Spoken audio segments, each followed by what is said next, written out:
Hello and welcome back to the Pretty Serious Bike Racing Podcast for, well, it'll be for Monday, April 24 by the time I'm done editing this. I'm Dane Cash, and what you've just heard is the musical brilliance of my co-host, joining me as ever this week, cycling analyst extraordinaire and apparently musician extraordinaire, Cosmo Catalano. A minor music theory student. Yes, here I am. Hooray. I do like that song, Dane. You're correct. I was so glad to get to you. I mean, it's very catchy. It gets stuck in my head, and I was very glad that after all these years, I got to put it at the beginning of a podcast. Yay. So, yay. Also joining Cosmo and me this week, we've got Ruth Winder. Ruth Winder, who, let's see, Ruth, what have you done in your career this week? Ruth Winder, who won the Tour de Feminin in 2017. Yeah. Welcome to the show, Ruth Winder, former U.S. national champ. Great to have you back. Thanks. Good to be back. And Chief Tartan Correspondent, live from Edinburgh, Kit Nicholson. Welcome back to the Pretty Serious Bike Racing Podcast. Yeah, good to be here. I don't know that we have any other tartan correspondents, but I feel like you're the top of that hierarchy for sure. Well, now that I've written an essay on tartan on the website, I suppose that yeah. Yeah. If you're listening to this podcast and you don't know what we're talking about, head on over to escapecollective.cc and go read about it. Also, subscribe, because we love when you do that. It makes us very happy. And we make better shows when we're happy. So we're here to talk about the Ardennes Classics, specifically Liège-Bastogne-Liège. That's the race that we all just watched. We watched the women's race like 12 hours ago because for whatever reason they decided that one had to finish way before the men's race. And then the men's race we just saw. So let's start with the women's race because it was underway first and finished first. Cosmo Catalano, what happened in the women's race? There was a really strong break. Not sure when they went away because they were there when we got on TV. Marlon Reusser rode away from the break when she went up Redoute. There was a relatively ineffective chase till Amanda Spratt was caught. Trek chased her pretty effectively. Elisa Longoborghini and Vollering bridged across. They did bridge across. Actually, a group of 6 got together. Reusser got clear in a descent. Longoborghini got up to her at the bottom of the descent. SD Works was like, actually, this is not the combination we want. They magically switched Vollering and Reusser, and then they went in, Longoborghini and Vollering went into the line together and had a pretty good 2-up sprint that Vollering won pretty convincingly. So. And in so doing, she won the Ardennes Triple. She, of course, won Amstel. And then La Flèche-Wallonne. And then, today she took her second straight Liège-Bastogne-Liège win. So Demi Vollering, I think, tip of the cap to her. She's had a pretty good season so far. I'm pulling up her results just to get a sense of how good of a season she's having so far. So in the last 7 one-day races that she has done, she has won 5 of them. She didn't win the Tour of Flanders, but her teammate did. So that was pretty good. The only one that she didn't win and that a teammate didn't win was Brabantse-Pijl.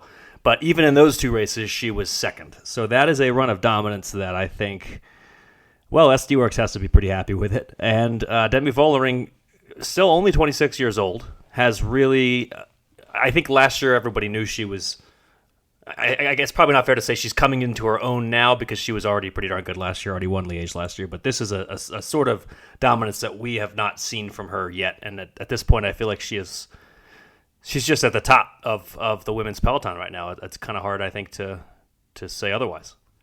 So another big win for SD Works, which just keeps winning bike races. Cosmo, you wrote here on our run sheet that Trek showed a lot of patience. And at least that means that another team tried to challenge SD Works and came pretty darn close with Longoborghini at the end. Yeah, other teams have been trying. Trek, I think, was very... I think it's easy to get overactive, especially... Like, we kind of saw it in Amstel. There's just a lot of attacks, a lot of stuff happening, and SD Works not doing very much. And this was very much, SD Works got in a pretty aggressive position. Trek was there. They had Sprout up the road too. But after Reusser got clear, they were very hands-off. They let Movistar throw this chase by attack that really wasn't working. And then really waited till they had Spratt there and went full on. And you could see that they split the field in that chase and basically got free separation. And it was really well timed. And within, the final 15K, they had a great selection for them with Longoborghini and Reusser.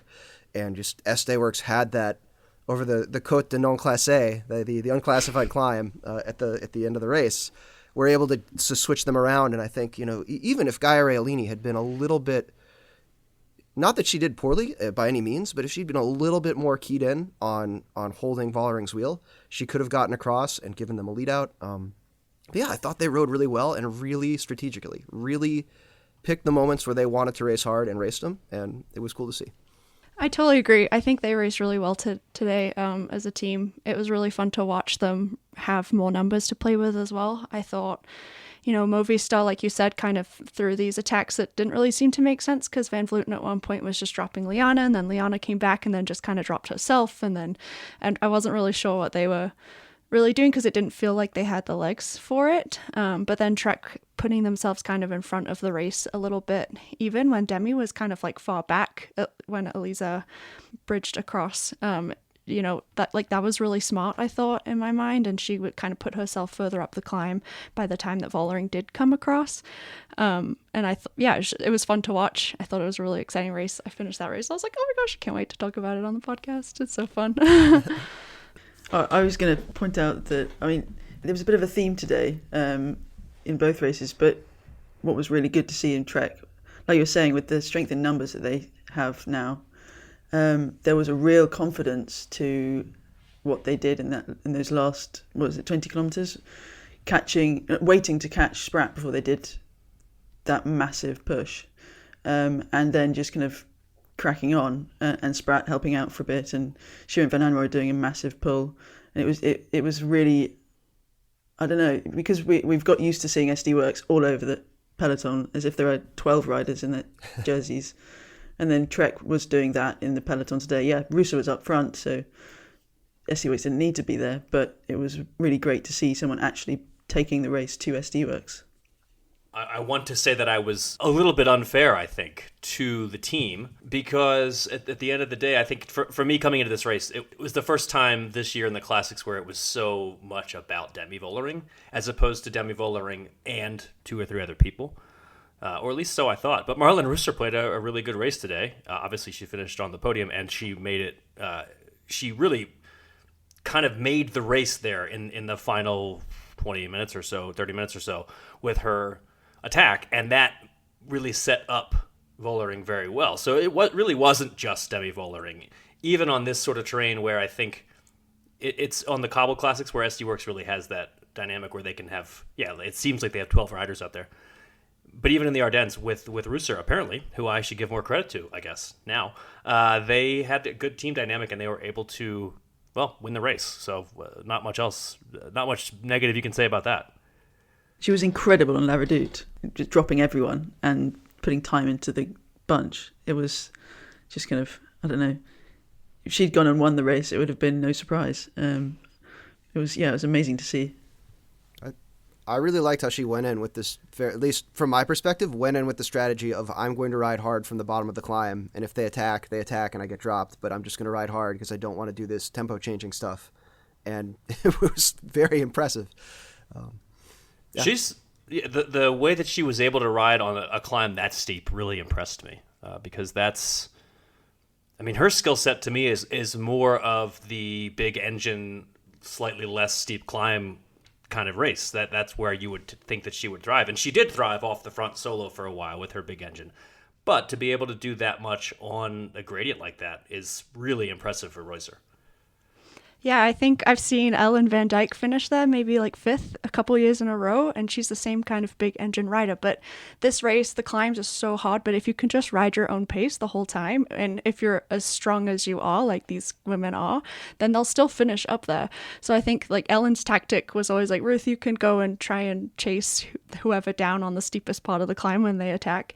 And I would finish like 50th because I would do that and then completely explode. Meanwhile, Ellen would be like, okay, bye, and pass me on the climb, just doing her own thing. And, Reusser did this today, but she was off the front. She put herself in front sooner, so she got to do that. And then just kind of manage instead of going with that really punchy speed from the top climbers, because you saw her not quite be able to hold on to it when Vollering did come across. And I believe she would have if she could have, and she didn't, so... Going into that finale, I fully expected Vollering to win. Was I right, Ruth, do you think, to expect that? You've raced with Elisa in the past. I would just think in my head that Vollering would be the faster sprinter most of the time. Is that accurate? Yeah, for sure. I mean, it would have been nice to see it a little closer maybe, but I think everybody kind of has watched Demi be pretty strong in some punchy sprints, and Elisa's not slow for sure, but just in that kind of finish. And she's been pretty sick, and you kind of lose a lot of that snappiness as well when you've been off and out of it for a while. Well, was there anything that you think Elisa could have done in that finale differently to not finish second and finish first, is obviously what I'm trying to get at there? I'm not sure. I mean, some people, I feel like on the internet, like, oh, she shouldn't have pulled as much because Vollering really wanted the triple and blah, blah, blah. And I'm like, I don't know. She had to race, Yeah. She couldn't just not race. And she's been in a little bit of a position like that before where she didn't race and she been told she was a stupid bike racer. And I'm sure that scarred her for life. I think maybe No, I like if we're just I was going to tangent about something earlier in the race, but in the specific sprint, I'm not really quite sure. It would have been nice to see maybe Vollering lead it out, but I think Vollering was winning that. She wanted it so badly. Longo Borghini didn't have a ton of cards to play, right? Because Reusser is still back there, and all respect to Realini, like, she is not a sprinter. So Vollering could basically stop and wait for that group to catch them without hindering SD Works' ability to win that race. Like, I thought Longo Borghini did it pretty well. So, kind of trying to make it so that the rider behind had the least amount of ground to pass her when the explosion happened. Like, really went side to side, tried to kind of catch Vollering between her rear wheel and the side, just kind of limiting her options. And Vollering was pretty confident. She knew she was going to win it. There's just sometimes you do what you can, you do everything right, and there's just nothing you can do. Yeah, I think that we've seen actually that over and over again this Classics campaign where you do everything you can and that's just all you can do, and there's a stronger rider on the day. And there have been a number of races that have played out that way. This Classics campaign, I wanted to bring it to talking about Demi Vollering herself a little bit, and maybe a bit more broadly than just this race today, about what she's done so far this year and sort of where she is in her career and even in the sport generally. I think if you look at her results, the past 5, maybe even 10 years, I feel like there have been more often than not, the seasons have either been dominated by Anna van der Breggen or Annemiek van Vleuten. And we've seen that they kind of trading off for a few years there. And I feel like after today, I think Vollering has shown the kind of dominance so far this season that I'm kind of expecting her to finish out this season with that amount of dominance. I wouldn't be surprised if we saw her continue to win in a way that kind of harkened back to what we were seeing from Van der Breggen and Van Vleuten. Meanwhile, Van Vleuten is still in the peloton. It's not as if, Van der Breggen's retired, but Van Vleuten is still here. And so I guess the what I'm building up to is wondering, have we basically seen the end of Van Vleuten's very dominant run? Is that in the past now? I guess it's hard to say. I think that at some point, yes, she's not won anything so far this spring, and in the past she would have won something already. So this year so far, yes, but that's, I mean, specifically Van Vleuten, but, you know, Vollering, we've seen her still be pretty consistent the last couple of years. She was still placing podiums in these races and then still doing super well in July in the racing that we had then. So I have no other expectation other than to see her winning later in the year.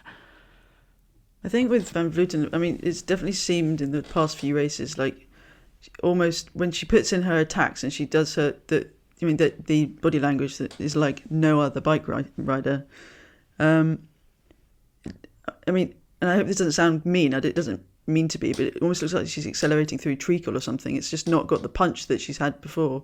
But I do wonder if it's, I mean, we're only in April. Yes, the spring classics are all over, but if maybe she really wants to peak for, I mean, that word that we hear a lot in cycling, she wants to peak for the big target of defending the Tour de France and getting all 3 Grand Tours. She wants to make sure that she wins something big. And yes, she hasn't quite got there yet, but she's building up gradually. Just a note for our listeners, a treacle is, according to Wikipedia, an uncrystallized syrup made during the refining of sugar. Molasses might be a good way to translate it for America. So, not... apparently it's I was like, referenced what are you talking about, Dane? Oh, no. Apparently it's referenced in Test of the D'Urbervilles, which I read in, 20 years ago, but I don't, Treacle is amazing. Treacle, that means you've never had treacle pudding. That is accurate. I have never had that, yeah. It sounds good. It sounds good to me, yeah. It's hearty. Good winter pudding. Yeah. Okay. Pudding dessert. Yeah. We'll have to have a big bike race somewhere in Glasgow? Sure, yeah. So then I can talk about the local cuisine. Would treacle be up? I feel like that would hit a number of things before I got to treacle, though, right? I mean, that's... If I'm talking about the famous local cuisine of Scotland, yeah. Oh, yeah, you got haggis, neeps, and tatties. I was just going to say, I think there would be, various insides of animals that get encased. Yeah, anyway. Vegetarian haggis is very good. Just okay, put all right. Yeah. Cosmo, you had... I was just going to completely concur. I think it looks a little bit like she's sort of racing herself into shape. I think maybe she's pretty old, right? Like 39, 38, somewhere in there? 40. She's not over 40 now. 40, yeah. So, like, the idea of maintaining peak fitness, April through July is a big ask, I think. And, if you have to pick the later season targets, I think you kind of have to come into your spring a little bit less on point. I will say, like, the timing of some of her attacks has not made a ton of sense to me. And that may be just... she has been strong enough in the past for them to make less sense. But I definitely, I feel like she's maybe kind of just shaking off the rust still, even at the end of April. We've mentioned Movistar already, Lippert and Van Vleuten both attacking. It seems like, and it's very easy to do, and you don't really know what your legs are doing until you start pedaling, but it seems like they are trapped in thinking and feeling like they should be, or imagining that they are still in 2022, and it's not quite working out for them. I mean, they're trying. They're not giving up and sitting on the back. Well, I think it's a really good point to say, like, if in the past you've been able to drop everybody so easily, it makes a big difference where you're going to attack. And we can get to this when we get to the men's race, when you can apparently win Liège-Bastogne-Liège attacking 3 climbs out. If you're strong enough. And I think Van Vleuten has had that level of strength, and she's been at that level and has had that much of a margin over the rest of the women's peloton for so long that it probably does change the equation pretty dramatically, that she's maybe still trying to figure out, okay, when does 2023 Annemiek van Vleuten attack? When's the right time for that? Because she's not as dominant as she was. And yeah, now it's Demi Vollering, and I've said this I think twice already during the classics, but just hats off to Danny Stam for what he has managed to build over there. With, it seems like, they don't have Anna van der Breggen and Chantal van der Broek-Black, and they're still dominating. And there was a period where those two were sort of the newer riders on the team, and they were dominating. So I do want to give Annemiek van Vleuten a little bit of credit, because she did do a really good attack. I know we're talking about Liège, but in Flèche Wallonne, she attacked the first time up the Mur de Huy, and I thought it was a really good breakaway that was with 1 lap to go of the course. So, and at the end of the day, I mean, she's still finishing pretty highly these races. Yeah, she's finishing top 10 in all of these races. She's not falling off a cliff or anything, for sure. Yeah, by all accounts, she's had a good season. Yeah. Like I said, I didn't want my treacle comment. I didn't want to be. Yeah, it's one of those things where you've got the rainbow bands and you've got the target on your back and you are Annemiek van Vleuten and you win everything. But it's also the final season, so there's an awful lot of pressure. So yeah, it can't be easy to have that much expectation. But yeah, I don't know. I think she's a very interesting rider to watch, and she did initiate the accelerations on La Redoute in the peloton. She wanted to get things going, so she's very determined to keep the racing moving. And that's always great to see.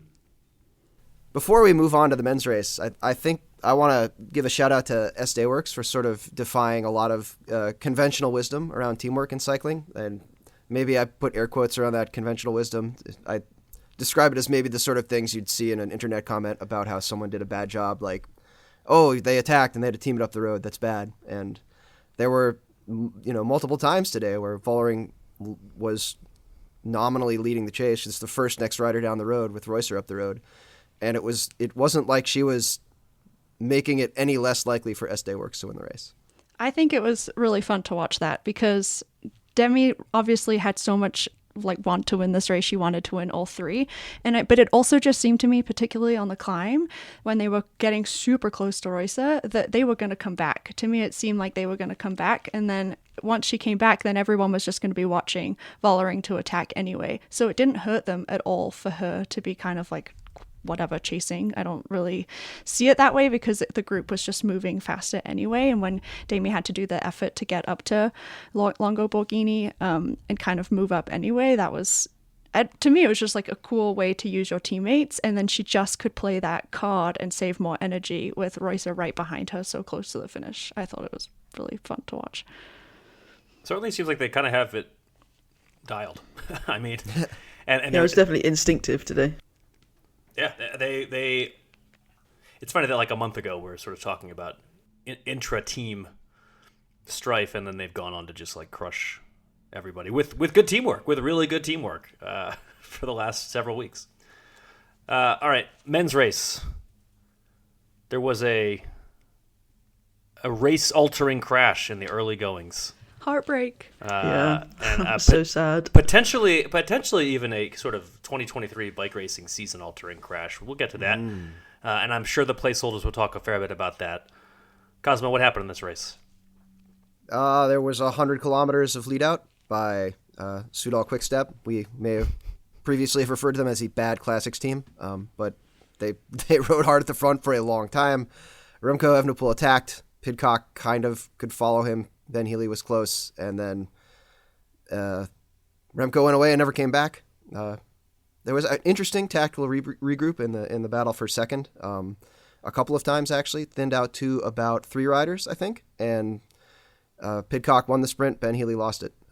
And I'm blanking on the name of the Bahrain guy in third, and I feel Santiago Buitrago. Thank you. The crasher, I didn't actually name.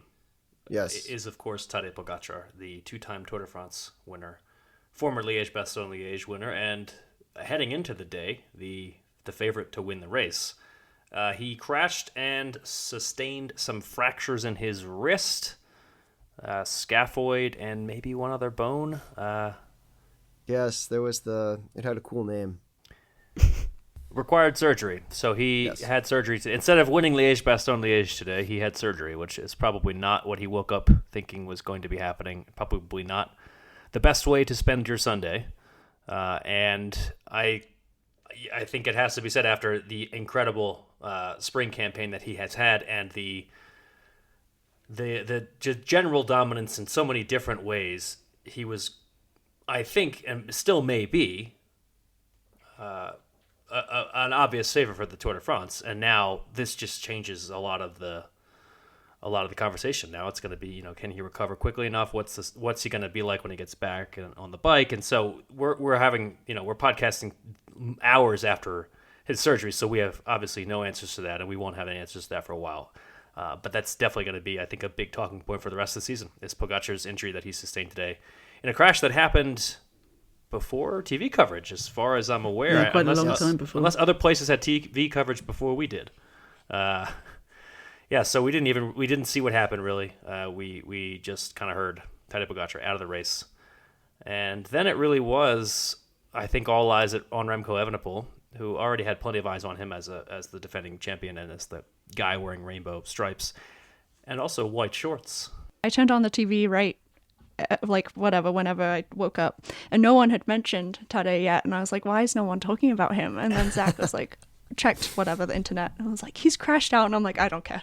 What is this bike race anymore? Yeah. I was so excited. I'm so heartbroken. Like, what are we watching? Where's the battle? And then, I don't know. So my enthusiasm for this one is not quite the same as it was for the women's. No, absolutely agree. I was really excited to get that battle that we've been waiting for between Pogačar and Evenepoel. I thought there was a very good chance that Evenepoel would attack, Tadej Pogačar would latch on and then say, see you later, mate. But still, it would have been great to get the two of them, whether it was a Pogačar show or an Evenepoel show, or if they duked it out to the line. I was really looking forward to that duel that we've not yet seen. I don't think they've raced together, but they've not really had that mano a mano match yet. We've been watching one guy smash everybody in every race he started, and finally he starts a race with another guy expected to smash everybody, and we lost. We did not get our smash. Well, we did get smashing, but it was just the two smashy people did not. And I hate this conversation because I hate being the person that's like, if and when, but. I'm like, this is bike racing. It doesn't matter. I don't want to talk about this hypothetical bike race that didn't happen. If the person didn't, like, whatever, this is how it works. We don't have a whole lot else to talk about, though, because it was just so... I can't... Yeah. I'm honestly, like, Pat Lefevre should be buying everybody a nice fancy lunch at whatever that place he's been to for all the classics races has been, because his team rode really, really well. They did, and it was extremely impressive. Like, there's no denying his impressive feat at all. It was a Soudal-QuickStep that we haven't really seen at the Classics. And maybe that's a little bit harsh because they have tried to win races, but they, and I mean in one-day events. But yeah, they were on the front the whole day, and it looked like, the commentators hypothesized that maybe they were burning matches too soon. I did a little bit of that myself, I have to admit. But, the team's finish line was La Redoute. So the fact that Van Wilder was the only one left, that was fine. That was all he needed to do. He just needed to get Pogačar to 34 kilometres to go and leave him, not Pogačar, Evenepoel, still sad, and then just let him go. And it worked. So the confidence was very well founded. I was not at all surprised that Remco Evenepoel won the race when Tadej Pogačar crashed out. I think everybody assumed that's probably what was going to happen. But I was very surprised that he basically won the race on La Redoute, because it is so far out from the finish now. They added the Côte de Forge back this year, and you still have to go over the Roche-à-Faucon. This race has come so far, proverbially, from being the wait around until the final kilometer uphill finish race. And that, yes, Remco Evenepoel attacked last year on La Redoute as well, but it's even farther this year, and there was another climb in between it and the finish this year, and he's still... Yeah, as you said, that was sort of their finish line. They set him up to go on that climb, knowing he is that good, that he can go there and hold on. And of course, you can hold on if you are somebody like Remco Evenepoel going solo when you're that good at time trialing. So it's just a perfect plan. They really play this one to perfection. And I don't know that there's anything anybody else could have done today. To me, they're like, I can't think of any tactical decision. He attacked from so far. The only other thing you could say is, okay, maybe attack from farther out than them, but you would just get chased down. Nobody's going to attack from farther out than La Redoute and make it to the finish. So I feel like they just played this one perfectly, and it's what you can do if you are that strong. So Jumbo actually kind of tried with Tratnik. He put on a pretty good show out on the course with a very early attack, and. Yeah, they brought him back when they wanted to, for sure. But it definitely, when he and Sheffield went, I was like, okay, I kind of see this kind of getting a group up ahead the way we saw at Flanders, where a lot of kind of stronger names got up ahead before the kind of expected Pogačar attack. Tratnik actually maybe rode too hard because he dropped the two people who went with him, within a couple of kilometers. So, but it was sort of tried. They did. Yeah, I think that's basically just the point, though. It's that attacking farther out than La Redoute is too far. And if you don't attack from farther out La Redoute, then you're going to lose to Evenepoel. That's exactly what happened. Yeah, Trek tried a couple of times. Well, a couple of times, maybe not accurate, but Baker attacked and momentarily isolated Evenepoel, but it seemed to be more of a test to see what Soudal-QuickStep would do and whether he would stay isolated or something. I'm not sure. And it was so far out that Mollema was never going to crack on. And then there was the odd 2-up Trek-Segafredo chase group that didn't seem to be working together on the descent off La Redoute in pursuit of Evenepoel, and that was basically the last we saw of Trek. But yeah, Ineos spent a lot of time, well, I say a lot of time, in comparison to every other team minus Soudal-QuickStep, Ineos seemed to be determined to mimic what Soudal-QuickStep was doing. But yeah, there was very clearly one team heads and shoulders above the rest. I think that is the other big unknown, that Pogačar being the main one, but Pidcock's entire Classics campaign this year kind of derailed by a crash and a concussion, and yet he still ended up having some really good results even after his Strade Bianche win. I think if you're Ineos, you play it the way you play it today, just hoping he is at 100%, and maybe, okay, he's at 90%, so he didn't win, he finished second. But I think that they probably played it as best they could. I will say Pidcock came back really well.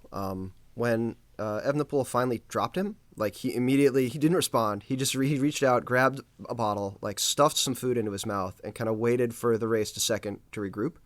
And I'm wondering, this is purely speculative on my part for last week at Amstel. I think at Flanders he came out and said he had a hunger flat. At Amstel he really seemed to kind of fade out a little bit at a certain point. And I'm wondering if he's still kind of coming back from that concussion, trying to get his feeding back together where it was. Because not only was he kind of seemed to have this dead need to feed moment, 30K out, but he was also freezing after the race, like uncommonly cold, I think, for what he was expecting. Because, I mean, they were not ready to have like a super warm coat for him at the finish line. He literally said, "Oh, I'm bloody cold," in one of the interviews, and was like visibly shivering on the podium.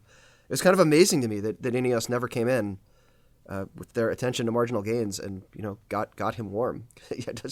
I don't think you can warm yourself back up putting on layers of thin spandex over other wet layers of thin spandex. Hasn't been my experience anyway. That's too big of a gain. So it's only marginal gains is what they try to work on. Being warm, that's too big of a deal. Santiago Buitrago was your third place finisher. He's had quite a nice year. Won a stage of the Giro last year.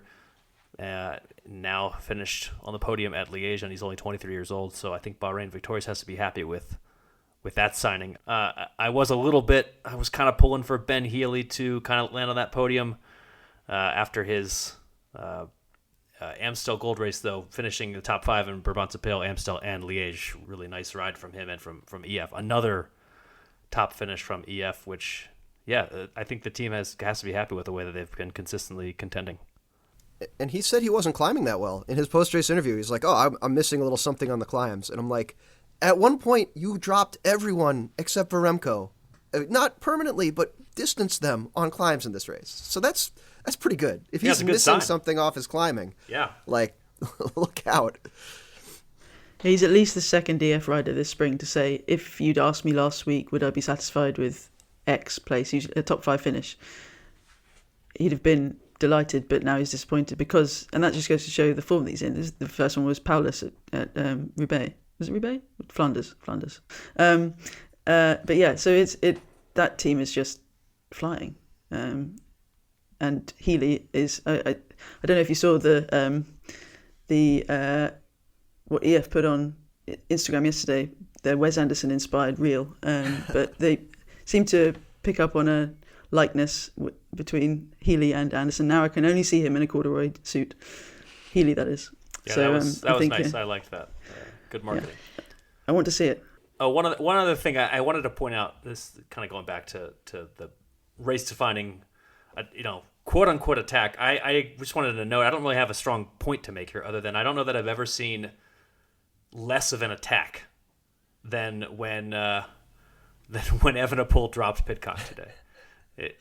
He hardly even accelerated. It was just like Pidcock had gone so deep trying to stay on his wheel that when Evenepoel left him behind, it was like he barely had to do anything. He couldn't hold on. Yeah, he just discovered that he was alone and ran with it. Yeah, and I guess I go win now. Seemed like and he did. So good for him. And because of that, I was also super just impressed that Pidcock didn't completely explode. Because to me, it just seemed like he tried so hard. And then, he did just kind of fade off the wheel, I guess, and he decided that. But I was just really impressed that he still got second in the end. Because he has also been in races where he just gives everything. And then I don't know if he realizes he's not going to win or if he does just completely ride himself into the ground and then finishes somewhere that we don't care about. Yeah, he said in his interview that Evenepoel had asked if he would take a turn. He said, "I just really can't." But yeah, what you said about his resurgence towards the finish made me think that, and it's so we see this all the time in bike racing. People coming back to the front, having had a bit of a breather, but on a massive race like today, so 260 almost kilometers. It's a slog. So you wouldn't be at all surprised if somebody did just completely blow up. But we saw it several times with the quick-step riders who would... Alaphilippe looked like he popped twice or three times. Louis Vivica did exactly the same thing, just go and sit on the back and recover. And so they're giving themselves a chance to recover. They understand their bodies well enough to know that they can do that and then go and put in another massive effort and either get a medal or help their teammate get a medal. And I don't know. I mean, maybe that's not a particularly interesting takeaway, but I was struck by how there was a real intention and confidence and I don't know, the heads didn't drop when they physically get dropped by somebody else. And I think that's maybe something that comes with monuments and grand tours. You get that, unstoppable determination. Cosmo, you had more to say about people being cold after this race, not just Pidcock. I was just amazed to see the person who just smashed everybody, and clearly, his biggest vulnerability is almost certainly not going to be other riders, but things that might happen to him, like crashing or getting sick. And he's sitting in his wet, visibly discolored skin suit, soaking wet, talking into a camera, out in the wind in a not particularly warm day. And no one from his team has, come over and put, a warm coat on him or taken off his wet helmet and put on a dry helmet. It seems to me like this is, like I said with Pidcock, I get it. Like after a race, you're hyped up, you got race brain, you're not thinking about this stuff, but this is what the support team is for, right? To help you with the stuff that you really can't help yourself with as a racer. The temperature clearly dropped precipitously in that final run into the finish. I mean, they were all very wet. There was a lot of descending. I remember seeing Alaphilippe crossing the line and his jaw was visibly quaking as his teeth chattered, and he pulled up to the team staff and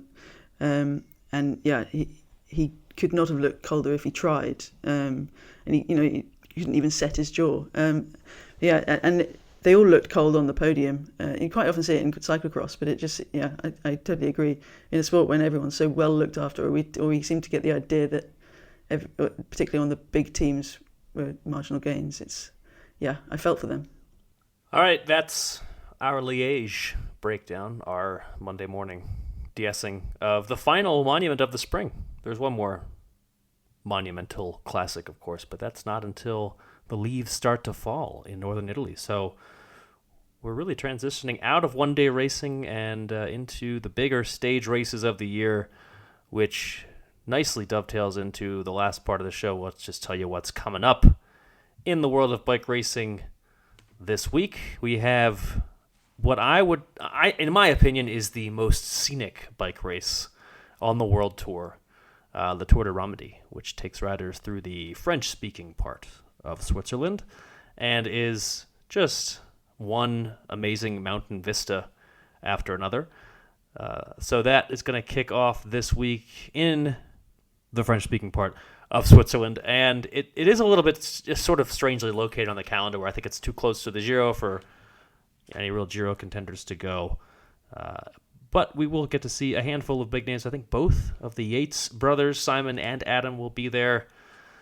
Sergio Higuita is expected to be there. I believe the Ineos Grenadiers are sending Egan Bernal.